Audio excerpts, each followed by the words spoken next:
السلام علیکم ورحمۃ اللہ وبرکاتہ۔ آج ہم آئے ہوئے ہیں جی یہاں پر تخت بائی جو مردان کا ایک علاقہ ہے، اور یہاں پر آ کر یہ معلوم ہوا تھا کہ یہاں پر آثار قدیمہ میں یونیورسل ہیریٹیج یعنی جس کو کہا جاتا ہے یونیسکو نے اس کو ڈکلیئر کیا ہے 1980 میں۔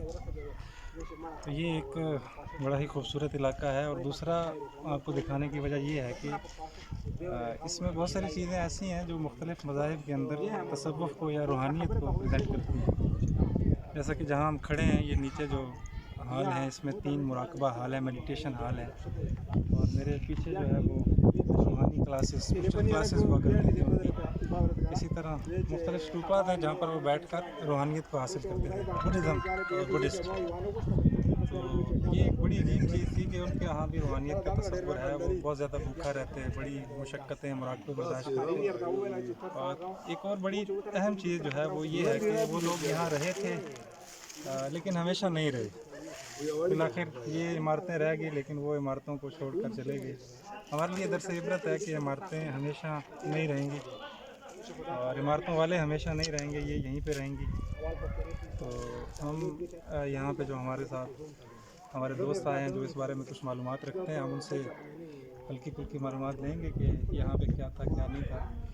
تو آپ مختصر بتائیں ہمارے ساتھی۔ موسٹ ویلکم ٹو تخت بائی۔ تخت بائی جو ہے یہ سنسکرت لینگویج ورڈ سے، اور تخت کہتے ہیں پہاڑ کے اوپر پلین ایریا، اور وہی قدرتی چشمے۔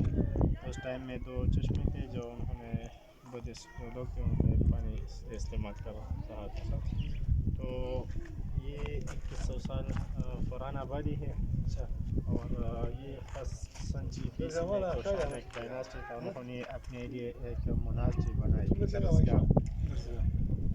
اور پھر اس کے بعد گندھارا کوشان بھی آیا، یا لیٹ کوشان بھی آیا۔ پھر 5th سینچری میں ایک قوم تھا، انہوں نے کوشان ڈائناسٹی پر اٹیک کیا، تو اسی وجہ سے سارا ڈسٹرکٹ تباہ ہوا۔ پھر 1836 تک اس کا کوئی ذکر نہیں تھا۔ 1836 کے بعد رنجیت سنگھ کی حکومت میں جنرل کوٹ اور اس کے ساتھ اور آرکیولوجیکل آفیسر بھی تھے، انہوں نے سکوں کا کام کر رہا تھا۔ پھر انہوں نے تخت بائی کی سروے کیا۔ پھر 1869 سے لے کر 72 تک انہوں نے اس کی ایکسکیویشن اسٹارٹ کیا۔ تو اس ٹائم میں زیادہ تر اسٹیجز اس ٹائم میں جن میں ملتے تھے، تو وہ ادھر سے زیادہ تر کلکتہ میوزیم، لندن میوزیم میں شفٹ کیا انگریزوں نے۔ تو پھر اس کی جو پراپر ایکسکیویشن ہوئی 1960 کے بعد پراپر ایکسکیویشن اسٹارٹ کی۔ تو اس ٹائم میں 20% جو تھا انگریزوں نے ڈسکور کیا۔ پھر 10% پاکستان نے ڈسکور کیا، اس میں اونلی 30% ڈسکور ہے، اور 70% آبادی جو ہے ابھی بھی دبا ہوا ہے۔ تو انگریزوں نے جتنا آبادی انہوں نے ایکسکیویشن کی، اس کے ساتھ ساتھ انہوں نے کنزرویشن بھی کیا ہے۔ تو مختلف دیواروں میں ایک ڈیٹ جگہ پہ لکھا ہے، اور اس کے ساتھ ASI بھی لکھا ہے۔ اس کا مطلب ہے آرکیولوجیکل سروے آف انڈیا۔ جو انگریزوں نے کام کیا اس میں ASI لکھا ہے، اور پاکستان نے جو کام کیا ہے اس میں DAP لکھا ہے، ڈپارٹمنٹ آف آرکیولوجیکل پاکستان، وہ بھی مختلف دیواروں میں، اور پاکستان کا ڈیٹ بھی لکھا ہے۔ جی، پاکستان کا جو ڈپارٹمنٹ ہے آرکیولوجیکل، ڈپارٹمنٹ آف آرکیولوجیکل اس کا پاکستان کیا کنٹریبیوشن ہے اس میں، اور کیسے ہے، کیا ان کے پاس حالات کیا تھے، یا خالی اس کو رینوویٹ کیا ہے، رستہ جیسے سیڑھیاں 288 اوپر بنا دی، اس کے علاوہ کیا انہوں نے تبدیلی لائی ہے؟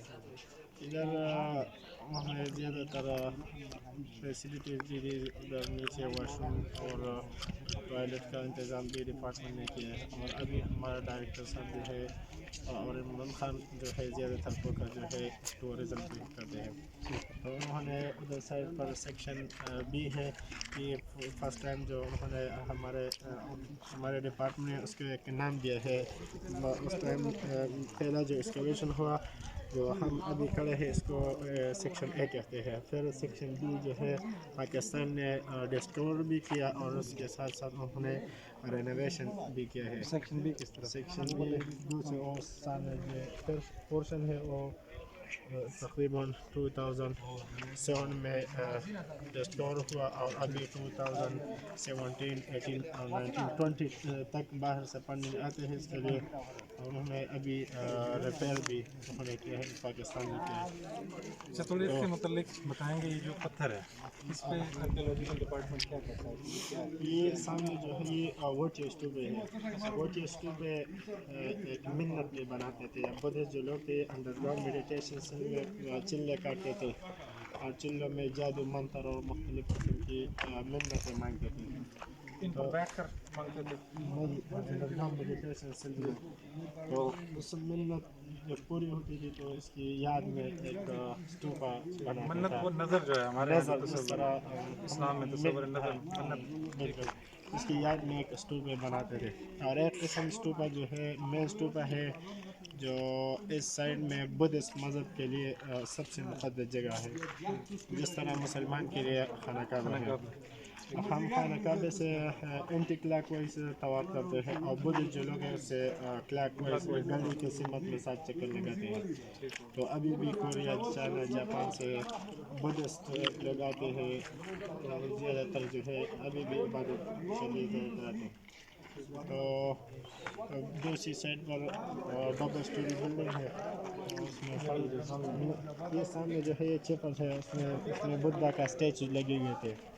تو ابھی ادھر سے لے گئے زیادہ تر انگریز کے دور میں کلکتہ میوزیم, لندن میوزیم میں شفٹ کیا. پاکستان میں جو جتنے جو اسٹیچوز ملتے تھے تو زیادہ تر پشاور میوزیم, لاہور, تکلا مختلف میوزیم میں شفٹ کیا. یہ جو خانقاہ ہے اور یہ سامنے کانٹر خان کی جو کوالیفائڈ منگ سے یا رہا وہ وہاں پہ کانفرنس کے لیے مختلف ڈسکشن کے لیے وہاں جاتے تھے اور ہنگامی حالاتوں میں لطف ڈلیور کرنے کے لیے وہاں پہ جاتے تھے کانفرنس ہال میں. اور دوسری سائڈ پر ڈبل اسٹوری بلڈنگ ہے, اس میں ٹیچنگ روم بھی ہے اور ان کی جو مانگس کی راحت یہ ہے ابھی رہائش بھی سامنے ہوتے تھے. اور یہ سامنے ارد گرد جتنا ایریا ہے سارا ریزیڈینشل ہے. اور ایک جو ہم کھڑے ہیں اس کے نیچے میڈیٹیشن سل ہے, اس میں چلے کاٹتے تھے. ایٹ اے ٹائم یہ last point of the study تھا. اس کے اندر ایٹ اے ٹائم ایک اسٹوڈنٹ 40 دن کے لیے رہتا تھا. اور اس کے اندر جب تک گئے تو ریفریشمنٹ کے لیے باہر اوپن کوٹیار ہے وہاں نکلتے تھے. تو ایک قسم کی شارٹ کٹ. ٹھیک ہو گیا جی, بہت شکریہ جی, بہت شکریہ.